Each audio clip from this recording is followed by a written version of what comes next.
ficou excelente, uma leitura perfeita.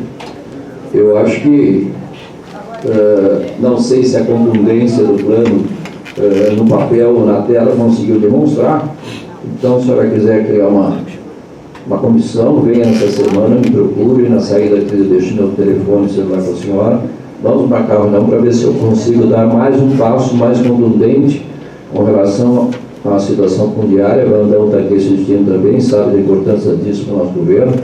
Então, atenderia a senhora na próxima semana com uma comissão que a gente entenda melhor, para ver se eu consigo, vamos dizer assim, determinar coisas mais contundentes para dentro da visão fundiária, dentro do plano habitacional, tá bem? Então, a senhora está convidada. Assim que eu sair daqui, eu deixo um cartão para a senhora com o telefone e tudo, tá bem? Maria Regina.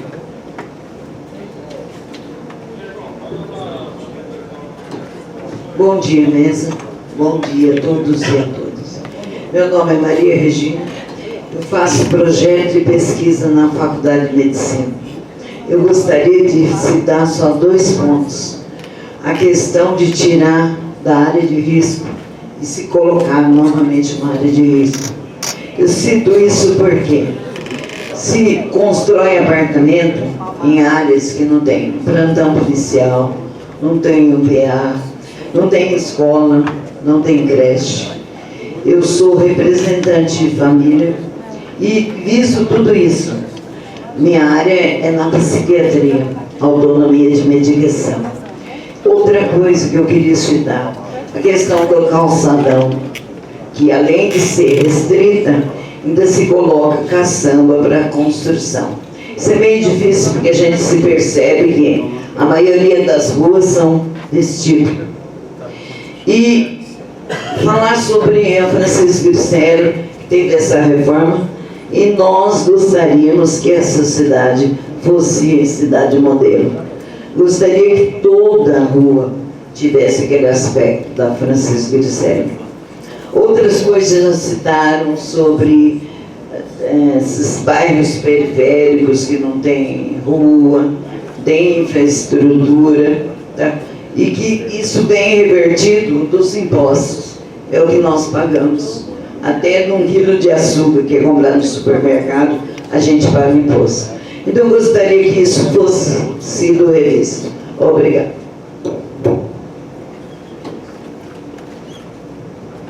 Vamos ver sim, vamos ver o que é possível também melhorar. Deixo claro que são investimentos grandes no município que não tem hoje uma renda per capita adequada, né? Deixei claro para vocês que a gente também não gostaria de vir aqui e prometer que dá para resolver tudo. Não dá para resolver tudo. O nosso orçamento, os futuros governos terão grande dificuldade na parte de infraestrutura urbana como um todo, né? O programa contempla isso, mas dizer que vamos conseguir resolver toda e qualquer demanda populacional vai ser muito difícil. Então, minha gente, o pessoal perguntou aqui, porque eu estou com o pessoal da Guarda Municipal, nós estamos perto do meio-dia, tem mais 10 pessoas para falar. Eu não tenho problema nenhum de continuar do que interromper, mas eu gostaria de saber a opinião da maioria. Vou fazer a pergunta para vocês: vocês querem continuar e depois termina e vamos almoçar? Volta quem quer, ou vocês preferem intervalo e depois voltamos para as outras perguntas? Então vou perguntar: quem quer continuar e depois almoçamos no final? E quem quer interrompa para o almoço? Então são poucos, então nós vamos continuar, tudo bem? Então vamos continuar. O próximo da lista quem é? Senhor guarda, por favor, avisar a Guarda Municipal, se eles precisarem. Estou avisando o senhor, eu sei que o senhor tem o seu horário pré-determinado, fique à vontade, tá bem? Muito obrigado. Andréia.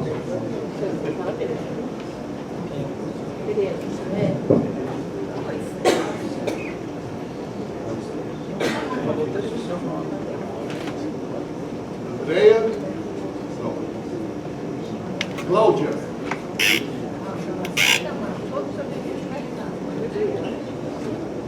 Verifica esse Márcio está escrito aí, senhor. Martim. Márcio não. Falou Márcio. Escreveu. Eu coloco logo após então. Não, aí faz tempo. Boa tarde, meu nome é Cláudia, eu sou da minha Campinas e sou conselheira também no Concidade e também faço parte da Comissão de Participação Social do Concidade. Primeiro uma pergunta, secretário, eu queria saber se a parte da tarde vai ter a apresentação da proposta novamente, porque no cronograma estava previsto a apresentação à tarde, eu acho que algumas pessoas vão vir para assistir a proposta só à tarde. Outra coisa, eu queria dizer também que a minha Campinas e várias organizações e a sociedade como um todo está se colocando contrária a essa macrozona de expansão de desenvolvimento ordenado, pelos vários argumentos já colocados aqui, e acho que esse é um processo de participação realmente de construção do plano diretor, né?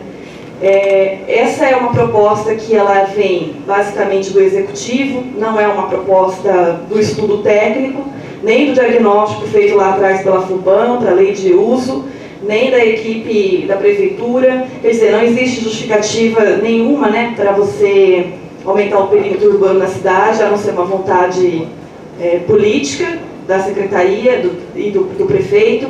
E o plano diretor, ele prevê participação e ouvir as pessoas e construir uma proposta que a cidade quer. Então, o que a gente espera nesse um mês aí de oficinas e de debate é que vocês estejam dispostos a ouvir as pessoas, né, e a fazer uma proposta condizente com o que a cidade quer, o que as pessoas querem. E o secretário até disse, inclusive, que se houvesse uma mobilização contundente, eles não aumentariam o perímetro da cidade, porque as falas aqui mostraram que não existe uma necessidade de aumentar.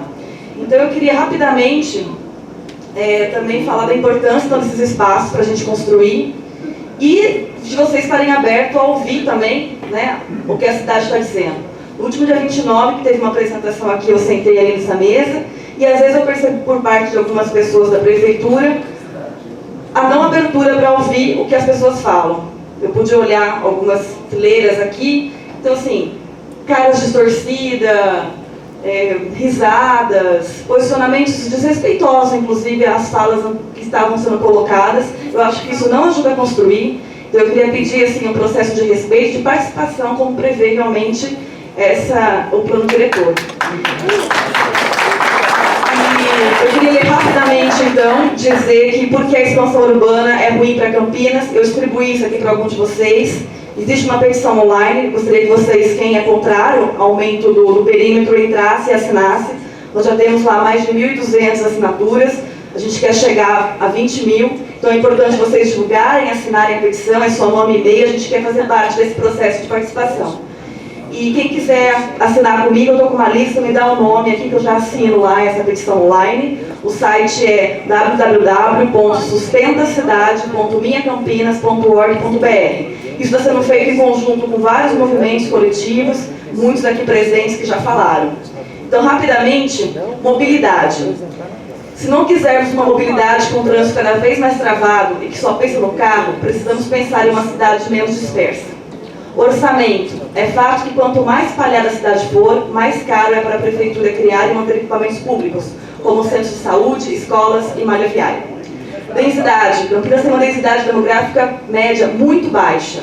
Podemos adensar muito mais sem perder qualidade de vida e isolar as pessoas. Vazios urbanos. A cidade tem mais de 100 km dentro do perímetro urbano atual, que podem ser usados para habitação e desenvolvimento econômico. Precisamos ocupar essas áreas antes de expandir nosso perímetro urbano. Função social. Toda terra e propriedade tem que cumprir uma função social que beneficie a cidade. Enquanto os vazios continuarem vazios, não cumprem a sua função. Meio ambiente. A urbanização de áreas verdes é irreversível e muito ruim para a nossa água, ar e terra. Temos que cuidar muito bem do nosso meio ambiente. Rural. A área rural de Campinas foi historicamente abandonada pela prefeitura. Não podemos simplesmente convertê-la em urbana sem antes investir nela e incentivar seu uso para cumprir sua função social. A prefeitura quer liberar em diversas áreas a expansão urbana sem necessidade e sem dar uma explicação. Se você também não quer que Campinas continue sem planejamento, assine a petição www.sustentacidade.minhacampinas.org.br. É isso, obrigada.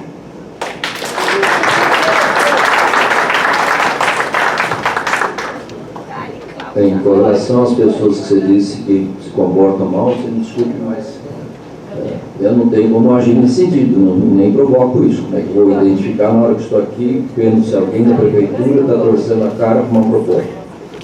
Isso, o comportamento humano já existe até tratativas negociais que a pessoa sabe conforme o comportamento físico, a pessoa gosta ou não gosta da abordagem. Eu não tenho como conter isso, então, da minha parte, você não vai ter esse posicionamento. Eu falo claramente para vocês, procuro responder o mais claro possível, mas por parte do secretário também não recomendo, se alguém estiver animosamente tratando alguém que está fazendo uma pergunta ou está fazendo uma explanação, né? Eu também gostaria e torço para que nós sejamos pelo menos educados em todas as apresentações e sejam ouvidos e que nós ouçamos também a população com os ouvidos bem abertos, né? Com relação à expansão urbana, acho que já está claro o critério. Isso é um critério técnico, é um critério que já existia no plano. Vocês se atêm, ora se atêm caderno de subsídio, ora não se atêm, né? Isso não pode ser também utilizado, porque vou dizer uma coisa para vocês aqui: se você for olhar o caderno de subsídio, há 145 pedidos de abertura de plano diretor, de perímetro urbano, isso significa 80% do caderno de subsídios. Quer dizer, bom, mas o empresário pediu, mas a população pede para baixar renda, a população pede para a situação ambiental, a população também é um universo, né? Se vocês pegarem o primeiro índice dentro do caderno de subsídio mais aceito é a cidade mista, o segundo é a abertura de perímetro urbano, né? Se ela foi dirigida ou não, como vocês estão protagonizando ou vacinado, da mesma maneira os empresários devem ter se colocado essa condição. Mas o caderno de subsídios serve de um lado, ele tem que também servir para o outro. Portanto, é uma informação, verifique no caderno de subsídio, há 145 pedidos dentro do universo 180, dá 80% da aprovação, né? Pelo menos é uma posição, eu falei. A petição já tem mais de 1000, então já passou. Espera um pouquinho. Estou falando do caderno de subsídio. Por favor, você me respeite, eu respeito você, você convida para a mesa, por favor. Eu estou dizendo que não podemos tratar o caderno de subsídio, ora ele vale, ora não vale. Estou dizendo que a partir daí que se tirou também uma posição. Você acha que com 145 propostas eu vou achar que estatisticamente isso é bom para a cidade? É absoluto. Eu sei que não é. Sei que não é. Por isso que tem mais reuniões para a gente aqui. Por isso que o secretário tem que ser ouvido, por isso que o secretário também tem que ser escutado e também o secretário tem que ouvir de volta. É isso que nós estamos fazendo aqui. Eu disse, está fechado de volta? Não, você mesmo acabou de afirmar. Vamos se olhar um grande... Pode ser, em haver um grande movimento, que há um posicionamento contrário. Não disse já isso? Você acabou de confirmar, né? O secretário disse que... Ora, façam. Acho que o secretário está aqui para defender o plano que politicamente e tecnicamente foi aceito. Os técnicos fizeram, os políticos modificaram. A gestão, né, de secretários e prefeitos fez algumas modificações e eu sou intermediário em apresentar. Nós estamos abertos, vamos continuar abertos, né, a qualquer propositura de vocês. Vou conseguir agradar a todos? De jeito nenhum. Vamos acertar na unanimidade? Talvez não, né? Então, isso é que se busca aqui, tá certo? Continuemos. Márcio.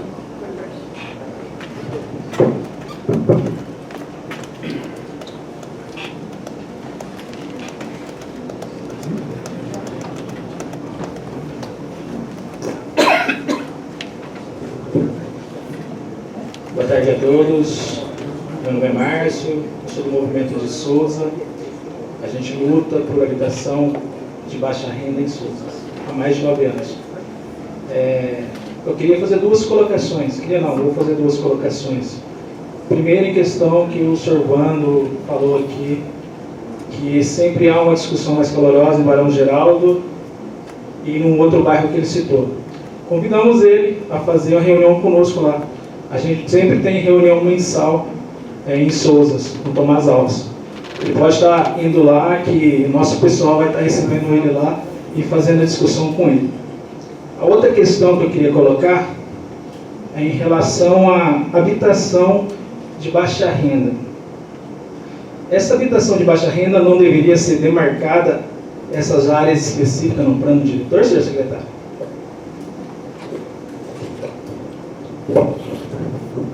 Olha, nesse ponto não há dicotomia nenhuma, não há distância nenhuma entre o que o plano pedia e o que o técnico recomendava. Nós queremos habitação popular baixa renda em toda a cidade. Tanto é que há 2 anos atrás o Jonas já havia publicado a instituição de EIS para a cidade toda. Ela só não foi implantada verticalização nesse sentido em Barão de Geraldo, porque o Barão de Geraldo tem uma situação mais contida da verticalização. Mas é permitido também EIS em Barão de Geraldo no lote, no loteamento 4. Portanto, a Érica sabe, nós conversamos disso até de trazer para dentro do centro da cidade.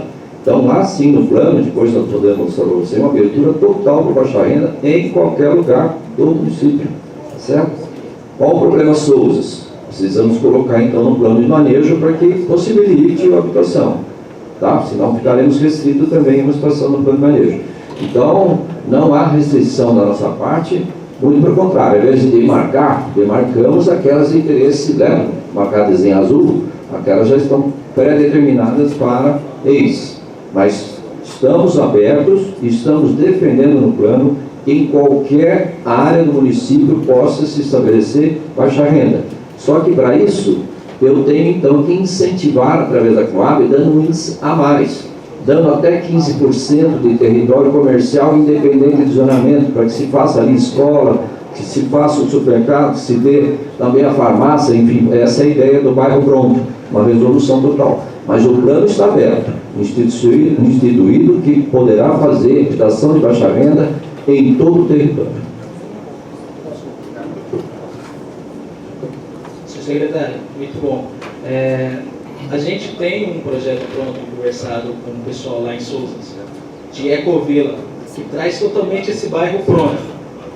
E, então, a gente com certeza vai querer conversar com o senhor nesse sentido de mostrar para o senhor esse bairro nessa estrutura. Tá bom? Estamos abertos. Na reunião do CIS, foi um assunto colocado, se não falha a memória, pelo Carlos Alexandre.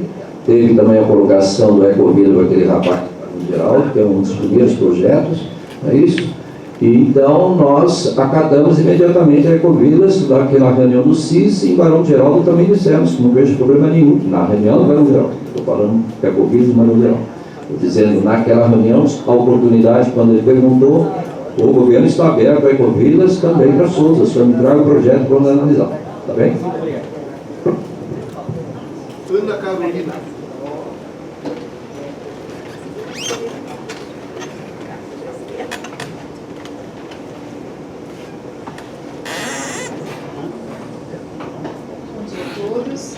Eu estou aqui representando a Sociedade Campineira de Educação e Instrução, diretora da PUC Campinas, HMCP, Colégio Pio 12. Está muito baixo. Perdão. Estou acostumada a falar com o microfone.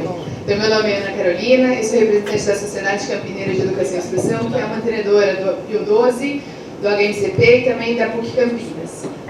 Eu vim aqui, a gente tem acompanhado, eu estou representando o Dr. André, nosso coordenador jurídico, o Dr. André Nicolau Heinemann, e a gente está acompanhando o projeto desde que ele foi para o site, dando uma olhadinha, porque vai implicar em bastante coisa para a instituição, né? A gente tem aqui na área central, a gente já está no projeto do restauro da PUC Central, desculpa. A gente tem a questão das edificações lá do Campus 1 também, na região que acaba englobando próximo lá, Barão de Geraldo. E temos também a questão de regularização dos loteamentos, então que são o Jardim Fernanda, o Fernanda 1, o Fernanda 2, desculpa, Jardim Pucamp e o Dom Gilberto, né? Então a gente está cuidando disso também. Então acaba que o plano diretor ele vai implicar em bastante coisas de procedimento, de como a gente vai conduzir as questões lá na PUC. Então, no que diz, eu tenho 4 questões assim, que talvez uma já tenha até sido respondidas, mas só para ficar claro aqui, para levar a informação também para a instituição.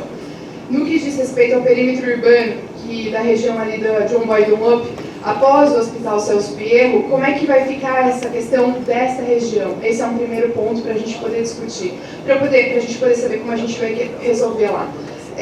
Também como vai ficar a questão do zoneamento na região do aeroporto, que é onde implica na questão dos loteamentos lá do Fernanda, e o Fernanda Continuação, e o Campo Dom Gilberto também, que está em fase de regularização, que está sendo tocado lá para a instituição também. No que diz respeito ao Campus 1, nós estamos em processo de regularização também junto à Prefeitura e os demais órgãos. Então a gente queria saber o seguinte, essa nova legislação, ela se alegar prever enquadramento para fins de regularização dessas instituições de educação de grande porte, como a PUC mesmo, visto que a legislação atual não estipula nesse sentido. Como é que vai funcionar essa questão de regularização dessas instituições de grande porte, que a gente também está fazendo, em alguns casos a gente teve que fazer a unificação de GLEAB, enfim, a gente está trabalhando nesse sentido, mas como é que vai ficar nesse caso? Porque a gente está com uma dificuldade de regularizar as nossas construções, tanto lá no Campus 1, como aqui no centro também, no que diz respeito ao prédio do Pio 12. Então, o que a gente poderia ter de acesso à informação? Não sei se um caminho mais rápido também para poder conversar com vocês, para que a gente saiba como atuar nessa questão, porque vai implicar muito em como a gente consegue regularizar os nossos campos da instituição e também esses loteamentos que são imensos, assim, e a gente talvez tenha dificuldade por causa dessa questão, de saber se vai ficar como área rural, se não vai ficar, essa questão. É basicamente isso, senhor. Bem, eu venho atendendo a PUC desde quando eu era secretário de infraestrutura, né? Então, desde o começo do governo Jonas, eu comecei em 2013, em 2014, em abril, que eu desci para o urbanismo, fiquei um pouco acumulando as duas, então eu venho atendendo a PUC desde esse período. Uma primeira preocupação é a área do Campus 1, e não era uma área ainda cadastrada, né? Portanto, houve uma divisão da terra, sem cadastro, e sem um regulamento. A mesma coisa que a regularização fundiária para a unidade habitacional, isso também envolveu o mesmo problema, ou envolve o mesmo problema de todo o Campus 1 da PUC, que não é pequeno, né? Está encostado ali lá dentro do Barão Geraldo, uma área significativa, uns 52 prédios, se não for a memória, não é isso? Então, vai desde adequações ambientais, adequações que depois temos que passar pelo parcelamento e vai até a regularização dos prédios no sentido até de segurança, não é verdade? Então nós temos atendido vocês nesse sentido. Com relação ao prédio central, eu não vejo preocupação nenhuma, logicamente vai ter um parecer da Secretaria de Planejamento, principalmente, né, com relação às áreas tombadas, você já tem o cadastro todo aprovado. Eu já estive com o prefeito lá, com o reitor, né? Depois estive mais uma vez, depois eles estiveram aqui, no Salão Azul, e foi até lançado um programa junto da revitalização desta área. Com relação ao Pio 12, nós vamos ter que aguardar o Pio 12 e os loteamentos, temos que aguardar de qualquer maneira a lei de usurpação do solo, né? A lei de usurpação do solo, mas acredito que a tendência é de mais simplificação, porque nós estamos saindo da tipologia de 18 zonamentos, né? Estamos saindo da visão de uso por CNPJ, estamos indo para dois macrozonamentos mistos, né? Os dois mistos. Estamos indo para uma situação de uso, de ocupação e uso em sincronismo com o impacto, né? Baixo impacto, alto impacto, e depois também com o impacto de vizinhança, né? Eles imaginam que seria hoje construir um Pio 12 onde ele é, né? Tá certo? Então nós vamos ter esse mecanismo também. E já fiz uma lei de regularização. A lei de regularização de prédios em geral, que esteja com problema de área construída maior ou menor, eu já enviei, deixei com você e com o jurídico, já enviei ao gabinete a lei de regularização que está sob análise, né? A pergunta é que eu fiz ao prefeito se nós vamos, essa lei de regularização vai junto com o plano diretor, se nós vamos antecipá-la, tá bom? Mas ela já está pronta, a Secretaria de Planejamento e Urbanismo já terminou, e enviei para o gabinete, através do Andame, e encaminhei para o secretário de Negócios Jurídicos. Esqueci de alguma coisa? Pode falar. Só uma complementação. Essa lei que o senhor fala que já está lá, por acaso é a Lei 112 de 2015? Não, a 112 não está eliminada. Tá. Aconteceu o seguinte, Lei 62 e Lei 112. A 62 flexibilizava comércios em várias regiões, por exemplo, Nova Campinas. E a 112 era uma lei de regularização até 1.500 metros quadrados, feita pelo vereador José Carlos. E essa lei 112 foi questionada pelo Ministério Público e ela precisava ser renovada a cada 2 anos. Mas antes desses 2 anos nós fizemos um acordo de não renovação, ela não estava indo muito bem adequadamente com relação aos anos do Ministério Público, tanto é que depois ele ganha na Justiça a adinhação de inconstitucionalidade dessa lei. A 62 ele também houve esse questionamento por parte do Ministério Público e achou que tinha excesso de emendas, mas essa o poder público ganhou. Então a 62 está em volta. Ela ficou suspensa por uns 6 meses, mas ela já está de volta. Está explicado? Então, só mais uma perguntinha. No que diz respeito, então, a essa região do aeroporto, que engloba a área dos nossos loteamentos aí em processo de regularização, elas vão ser consideradas, então, como áreas urbanas ou áreas rurais? Só para a gente poder saber como é que a gente... Ela está hoje no rural? Eu acredito que ela tem, porque ela está metade num espaço, acho que tem algum representante do Fernando aqui que saberia dizer como está. O Instituto de estar no rural urbano, no caso de baixa renda, a minha opinião pessoal, e levo isso ao prefeito com maior carinho, se é baixa renda e está no rural e ela vai ser regularizada, nós temos como colocar, por isso esse instrumento em alguns momentos é elevado, colocar para dentro do urbano e não cobrar outorga. Entendeu? Então, a importância desse instrumento é que às vezes eu preciso dele. Entendeu? Eu estou instituindo que todos vão para isso. Não estou instituindo, nem incluindo que todos saem do rural, em absoluto. Mas veja que é fundamental ter esse instrumento. Para fazer com a Fazenda do Safra, para fazer uma intervenção amanhã, né, esses grupos que estão em área rural, o artigo é muito importante. Você joga ele para dentro do urbano e não cobra outorga para você baixar renda. Né? Aí eu consigo realizar. Enquanto que eu não posso ter a urbanização dentro da área rural. Né? Entendeu? Então, daí mais um argumento, né? Não é por isso que está se fazendo, não, mas ele é também um instrumento muito importante para isso. Tá bom? Muito obrigada.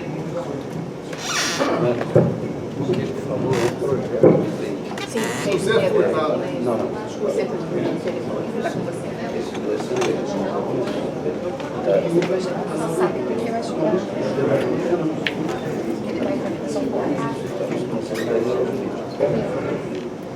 Boa tarde a todos, boa tarde, secretário, demais da mesa.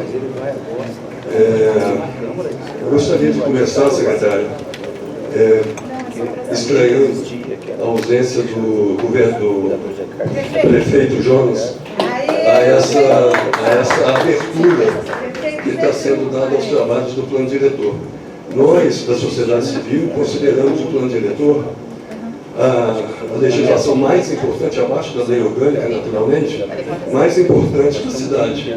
E vimos trabalhando há 3 anos com o Fórum Cidadão pelo Plano Diretor Participativo, discutindo o plano diretor.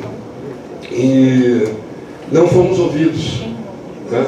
O senhor fala muito em ouvir, mas nós temos números da própria Secretaria de Planejamento, 1.700 propostas colocadas nos anos de 2015 e 2016, que não foram respondidas na semana passada, nas oficinas, nas reuniões de devolutivas. E talvez esse tenha sido um dos motivos que levou àquele problema que o senhor citou lá em Barão Geraldo, que o senhor está bastante incomodado a respeito. E talvez esse seja um dos problemas, porque as reuniões eram para devolutivas. No Campo Grande, o Rover pediu desculpas às pessoas lá, porque não levou a devolutiva, não teve tempo, foi o argumento usado. E em nenhuma das reuniões isso foi feito. Então, a sociedade se sente traída, levada a investir tempo e as coisas não estão acontecendo. Isso sem contar, secretário, que as reuniões devem ser convocadas com 15 dias de antecedência, o que não se deu, inclusive com essa reunião aqui hoje, né, que foi convocada dia 29 apenas. Tem feriados, etc. Né? Tá bom. Agora, você vê...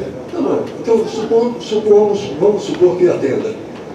Essa presença satisfaz a vocês 50 pessoas discutindo o plano diretor da cidade? É isso que vocês querem? É para isso que a gente está aqui? É esse o trabalho que a gente vai fazer para os próximos 50 anos de Campinas? E quando o senhor o senhor Lucente é o advogado? Quando o senhor cita, só para... Eduardo. Quando o senhor cita que 10 anos é o prazo, né, as coisas têm que acabar, os parques, né, hoje está no jornal, não vão ser incluídos porque em 10 anos não tem dinheiro, etc. O plano diretor é para ser revisado a cada 10 anos. ele não se limita à extensão dele, às metas, a 10 anos, porque a cidade não se faz em 10 anos. A cidade se faz em centenas de anos, vai se construindo. E essa visão de futuro que a gente não vê.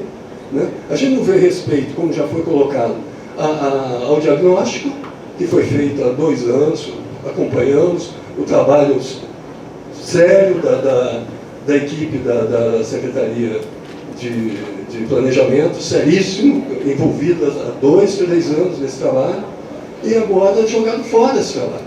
Está sendo jogado fora. Né? Eu gostaria de...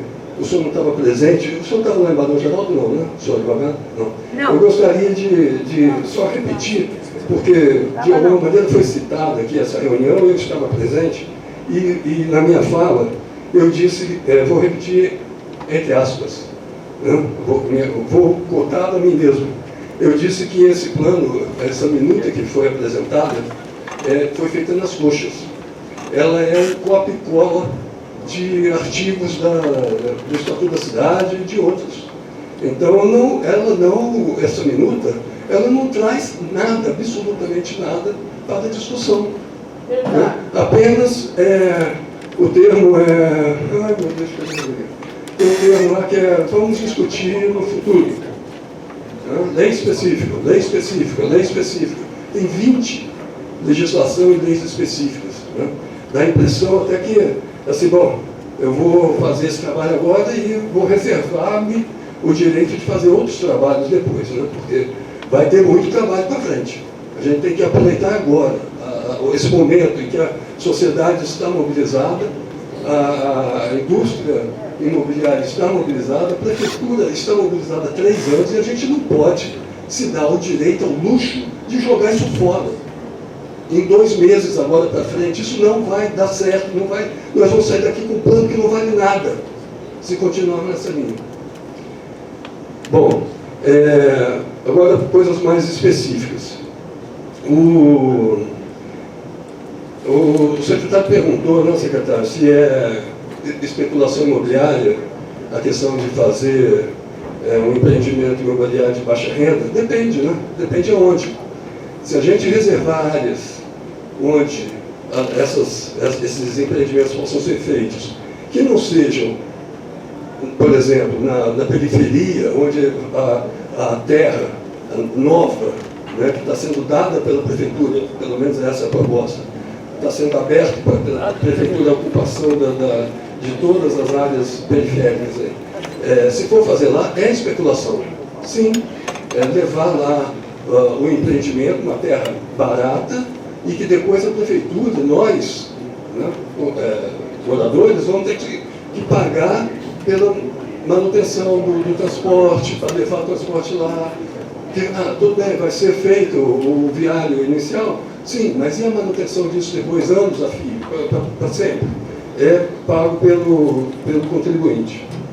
Então, o planejamento da cidade está sendo entregue ao proprietário da terra, já foi dito, eu só estou reforçando isso porque é um absurdo. A prefeitura está abrindo mão do planejamento da cidade, entregando a definição da finalidade da terra ao proprietário. Eu quero urbanizar. Então, urbanize, pague, outorga, urbanize. E depois a gente se vira. Não é assim que um plano diretor deve ser conduzido. Outra coisa, a questão do 42B. 42B é aquela coisa, né? Usado para justificar aumento de perímetro. Mas, por outro lado, o perímetro não está aumentando, não é, secretário? O perímetro está sendo... a gente ainda não compreendeu isso. Aliás, é uma dificuldade mesmo explicar isso, né? Porque tem um perímetro hoje que aí vai ter uma macrozona, mas o perímetro a gente não sabe onde vai estar. Então, se houver aumento de perímetro, tem que ter um projeto de 7 itens definidos no Estatuto da Cidade. E o projeto é agora, no aumento do perímetro. Não é quando o proprietário decidir fazer. Isso é entendimento, inclusive, do Dr. Pomori, que o senhor já citou várias vezes aqui. Nós tivemos acesso a ele, conversamos especificamente sobre esse item, e ele interpreta a lei, o Estatuto da Cidade, lei federal, como sendo necessário fazer o projeto do 42B Agora, a questão do DOT e do viário. Desculpe, Fidelis, né? O Fidelis levantou aqui. Fidelis, há 3 anos, 3 não, né?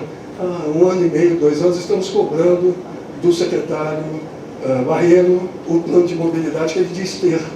Há 2 anos ele disse que tem um plano de mobilidade e que ele é a segunda Secretaria de Planejamento. Esse plano de mobilidade que só o senhor Barreiro tem, ele é a coluna mestra do plano diretor, porque o DOT é a coluna mestra do plano diretor. Então, nós estamos num impasse, a gente não conhece plano de mobilidade, tem um monte de mapas de péssima resolução, a gente não consegue ver aonde... Aliás, uma parte, as APGs, vai ter reunião de APG semana que vem.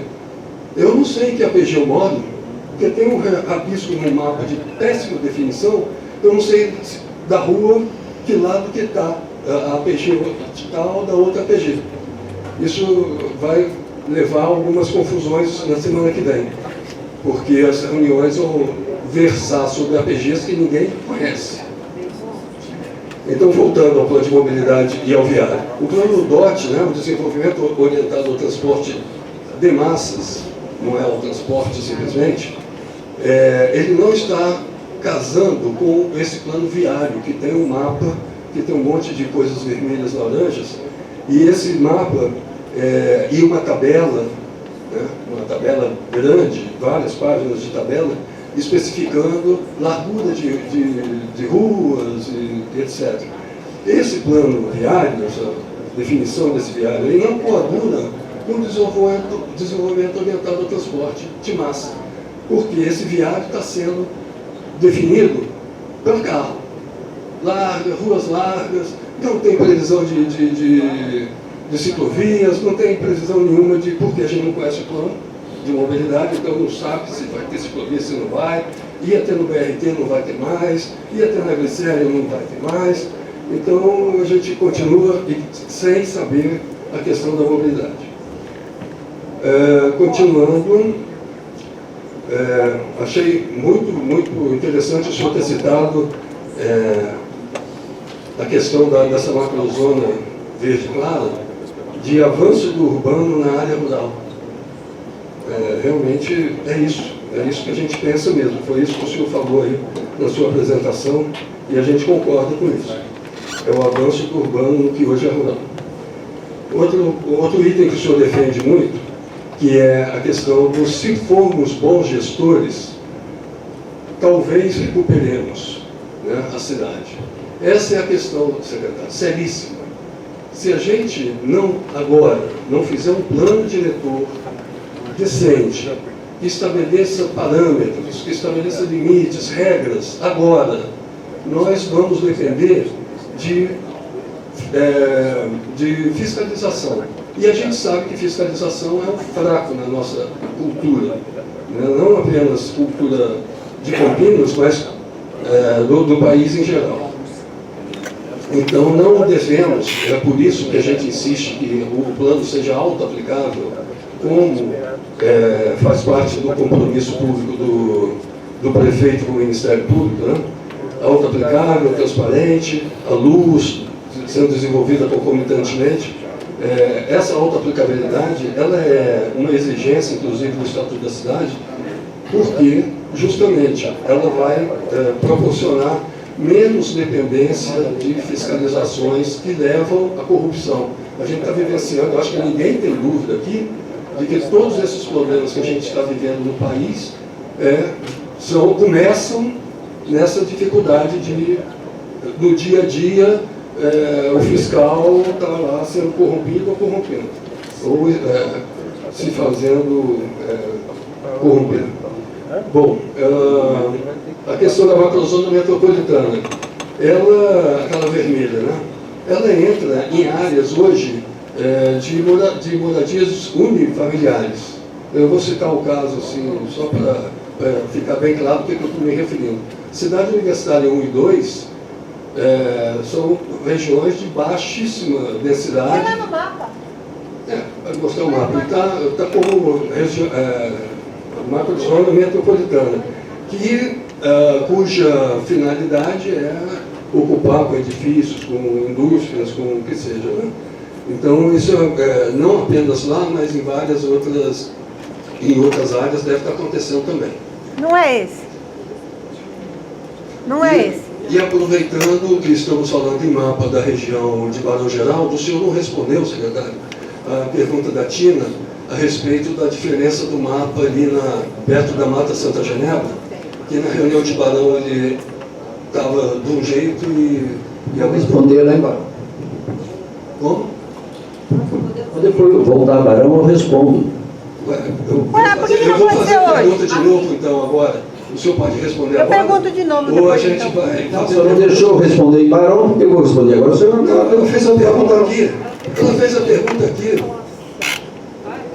Secretário, olha, sinceramente, trabalhar desse jeito, a gente, sabe, a gente paga para estar aqui.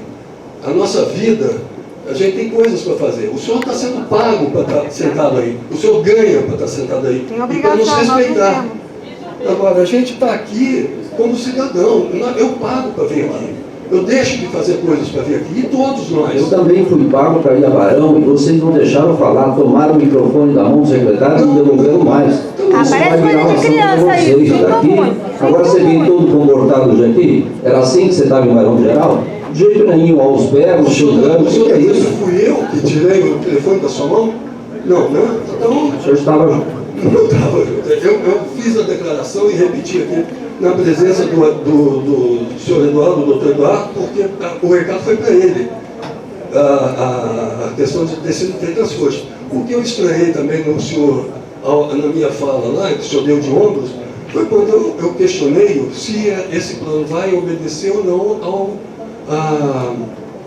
ao compromisso do prefeito Jonas com o Ministério Público. O senhor deu de ombros. Vocês entrem com ação civil. O senhor está dando de ombros para a cidade, não é para mim que estou questionando, é para a cidade. O senhor está ignorando a cidade e o futuro dela. Não, mas o senhor está inscrito? Então, por favor, Carlos, agora, deixa que eu falo. Obrigado. Eu não sou dono da cidade, eu sou um morador. Ele não é, mas ele também não é. Ninguém é. Vou esperar ele parar de falar. Né? É melhor. Os 145 pedidos de extensão do perímetro urbano, né? Que estão sendo citados, né? 145, foram extraídos a fórceps. Em dezembro, eu tive que entrar com 3 pedidos via lei de acesso à informação para que esses documentos aparecessem. Eles estavam sendo escondidos desde 2009, tem pedidos de extensão de perímetro urbano. 2010, né? É o primeiro. 2010. E agora o senhor vem, não, estão pedindo. Sim, estão pedindo. E daí? E daí? E por que os nossos 1.700 assim que eu assumi, eu tirei todos aqui nessa sala. Quando eu assumi o plano, o primeiro pedido que o senhor me fez foi o pedido dos 124, que eu pus na mão do senhor, inclusive com CD. Não sei dar essa conversa. Não. O senhor nunca me deu CD. O senhor me deu um mapa, o Rover me deu um mapa. Eu queria o CD. Dei sim, senhor. Não deu não, porque entregou pra mim. Tinha um mapa. Não, pra mim quando entregou, não estava. Eu recebi um mapa, um dia. Ele entregou pra mim o primeiro. Aqui nesse corredor, você me deu um mapa que no dia seguinte mudou, porque estava ridículo o mapa, não tinha referência do pedido com a área. Aí você me deu um outro mapa, depois me deu um outro mapa. Não dei aquilo que você pediu? Não, não.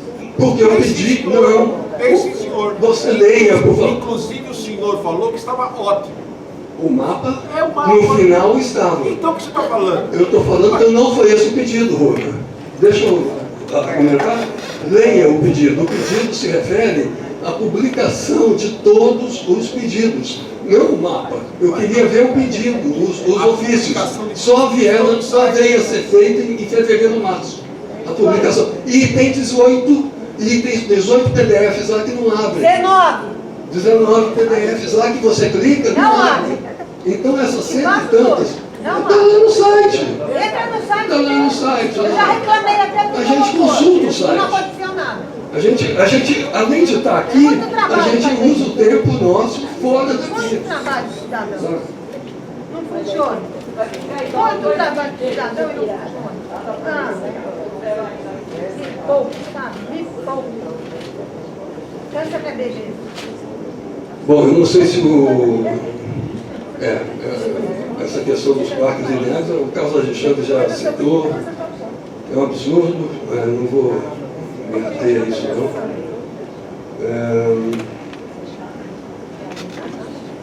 Bom, agora aos onde estás, né? Eu vou fazer umas perguntas assim, a sequência de dúvidas a respeito de onde está definido tudo isso que o senhor colocou. O lençol freático, etc., a água corre mais rápido no rio do que debaixo da terra, etc., etc. Agora, onde que está escrito que vai ser assim, do jeito que o senhor falou? Onde está escrito que a fruição, a outorga, o incentivo, tudo isso vai ser feito do jeito como o senhor falou? Onde está escrito que os instrumentos urbanísticos, o uso compulsório da terra, IPTU, proibição, etc., onde estão escritos todas as diretrizes, a demarcação de áreas, onde está isso? O senhor fica falando, não, vamos fazer. E isso deveria estar no texto da lei, por favor. Não está. Lá está encaminhando para a lei específica. Isso não é aceitável, porque a lei específica é posterior ao plano. A questão de operações consorciadas, né? Operações urbanas consorciadas. Vamos fazer então, onde está escrito, aonde vai ser possível fazer operações urbanas consorciadas? Qual é o plano da prefeitura para, olha, aqui essa área talvez seja, o que vocês acham? Vamos defini-las como possíveis, passíveis de operações consorciadas? Sim ou não? A questão do sistema de planejamento e gestão do plano. Né? Onde está escrito isso? Está por alto ali, dizendo, vai ter um sistema disso, um sistema daquilo, um sistema daquilo. Onde está escrito, como é que vai ser, quantas pessoas vão estar envolvidas, vai ter um conselho de gestão, como é que vai ser essa coisa? Né? E quem a responsabilidade tem, etc. A questão do fundo, né? Fundo municipal, qual vai ser o uso do fundo? Não dá para falar, vai ter um fundo, e a divisão desse fundo, como é que ela vai se dar? Né? Os percentuais que vão para a ciclovia, para a mobilidade, os percentuais que vão para a área verde, os percentuais, etc. Eles precisam estar lá definidos. Bom, é isso. Eu sugiro que baixemos a bola, secretário. O senhor está incomodado, estamos todos incomodados. E eu recomendaria, assim, para concluir, que a condução dessas reuniões, que tem 50 aqui no caso, que tem 100, 200 pessoas, se dê com pessoas qualificadas, profissionais da área, de lidar com o público. Porque não é fácil, eu admito, lidar com 400 pessoas que querem falar, que querem se manifestar, que ouvem inverdades e controlá-las. Não é fácil. Não foi fácil para o secretário público, não foi fácil, nunca foi fácil para a doutora não, a Érica e a Conceição. Desculpe, a Conceição sempre posta lá as feras, né? Então a gente precisa, a cidade precisa de condução profissional desse ambiente. E o senhor participa como respondedor, enfim, como tirador de dúvidas, etc. É difícil a condução disso e não tem sido fácil, né, para o senhor lidar com essa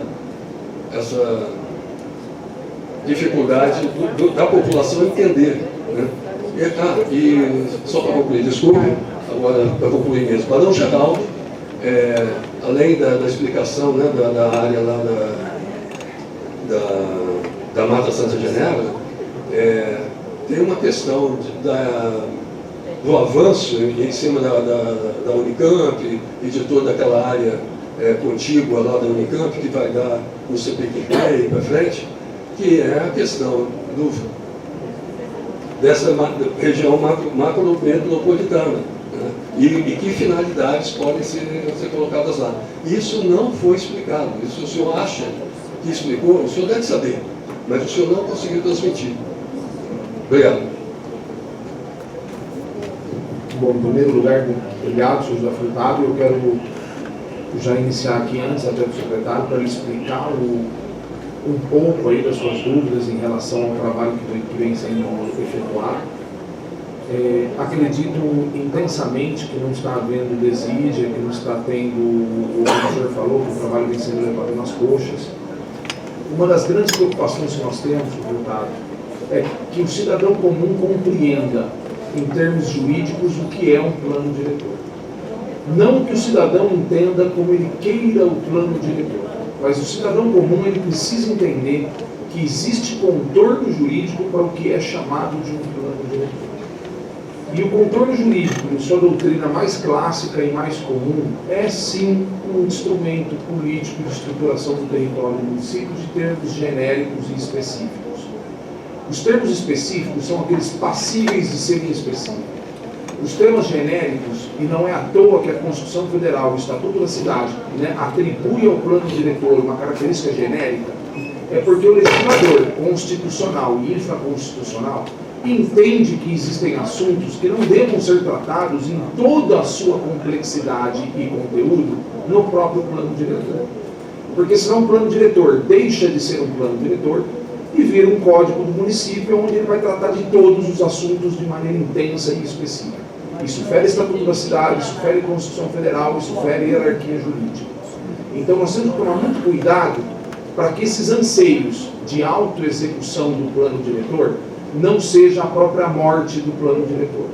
Então quando a gente fala em autoexecução, se o senhor for acompanhar a minuta que se encontra no site, nós estamos lá criando uma comissão específica que vai acompanhar a implementação de todas as leis específicas que devam decorrer do plano diretor.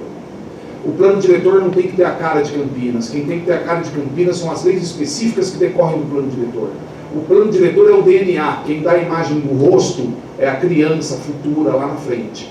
Mas é o DNA, que é o que vai sair do plano diretor para que essas leis demonstrem esse corpo como a gente conhece Campinas.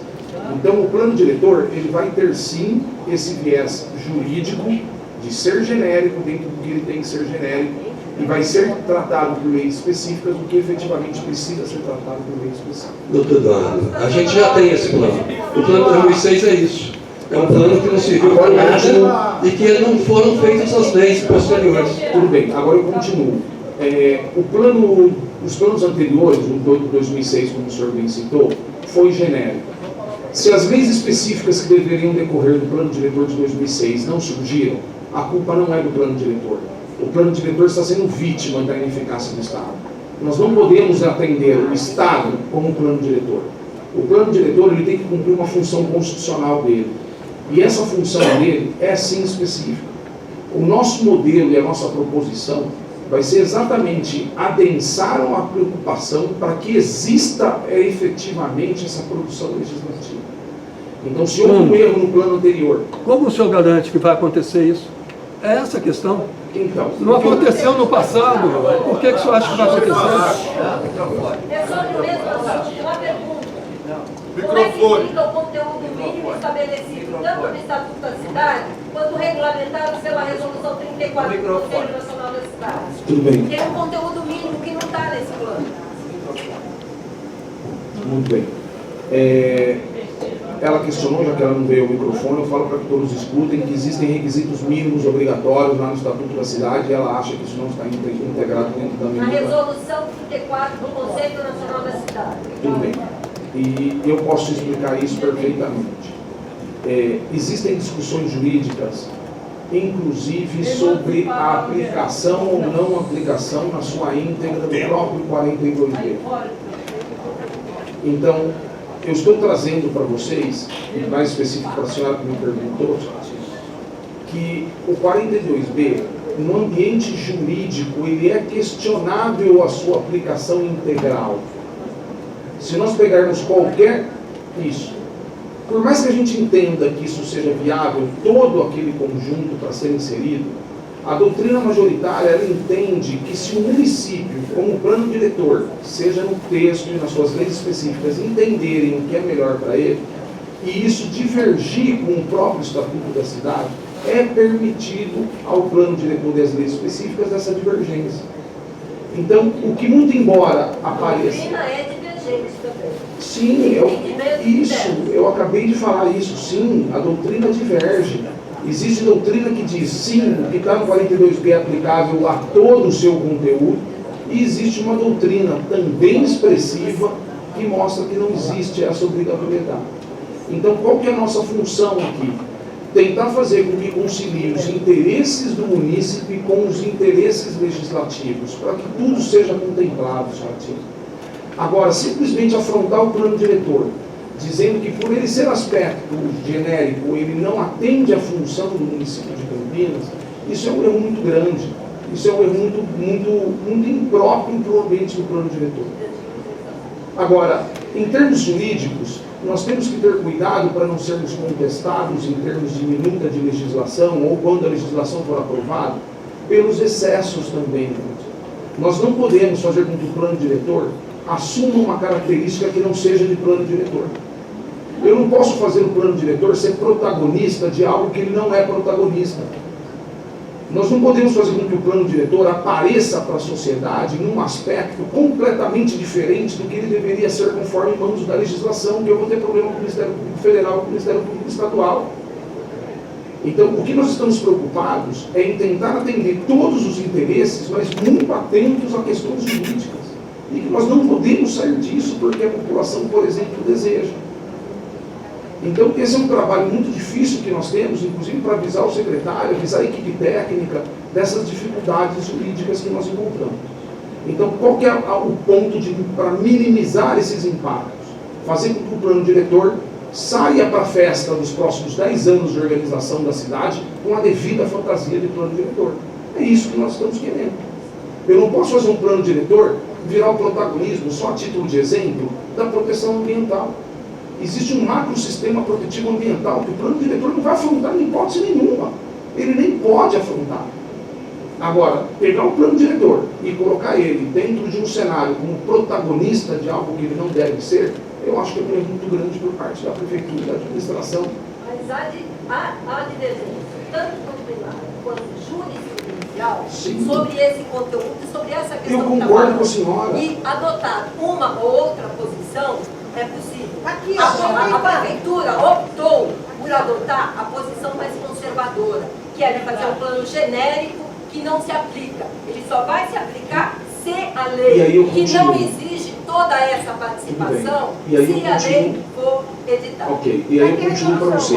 Aonde está a nossa contribuição? Ela poderia adotar outra posição também. E há também esse outro entendimento. Isso, exato. Existe esse outro entendimento, mas a senhora também tem que entender que existe um princípio dentro da liberdade administrativa que chama conveniência e oportunidade. Se a lei diz a administração pode A ou B, é a administração que escolhe o A ou o B. Isso faz parte já do nosso sistema constitucional. O que eu posso garantir para a senhora, em termos de divergência, que elas existem sim, elas existem, e em qualquer lado que você vá, você estará muito bem apoiado. Então, exato, vocês teriam sim uma base jurídica, ou a administração também tem uma base jurídica. O que nós estamos fazendo? Tentando conciliar esses interesses, para que tudo isso aconteça da melhor forma possível. Não parece, Tina, quando a gente faz com que o direito, por exemplo, só a título de exemplo, e eu vou responder o Furtado também em relação a esse assunto, e os outros que questionaram, como a Cláudia, por exemplo, sobre o direito de propriedade. O direito de propriedade, muito embora a gente não goste muito dele, ele é a base do nosso Estado constitucional. Que deve cumprir a sua função social. E bem é definida pelo plano diretor. É só a senhora me escutar que eu vou ter um raciocínio. Isso. A senhora parece os meus alunos ansiosos, né? Então, eu continuo. E quando o senhor fizer a pergunta, também lhe responderei. A propriedade, o que nós estamos tentando fazer com a possibilidade da expansão do perímetro urbano, que eu quero que a senhora entenda muito bem, é não tirar do proprietário o direito dele ter um interesse. Isso a gente não pode tirar do direito de propriedade. Quando a gente fala que é uma macrozona de expansão com ordenamento, não significa a automaticidade da expansão. Mas também o modelo anterior tira do proprietário o direito de ele acordar com um desejo. Nós não podemos tirar um desejo inerente de um direito. Então, se ele quiser ter um interesse, que ele tenha. Quando ele apresentar um interesse, esse interesse vai ser regrado por todo o sistema de normas para ver se o direito Ele dele... corresponder à função social que aquela propriedade deve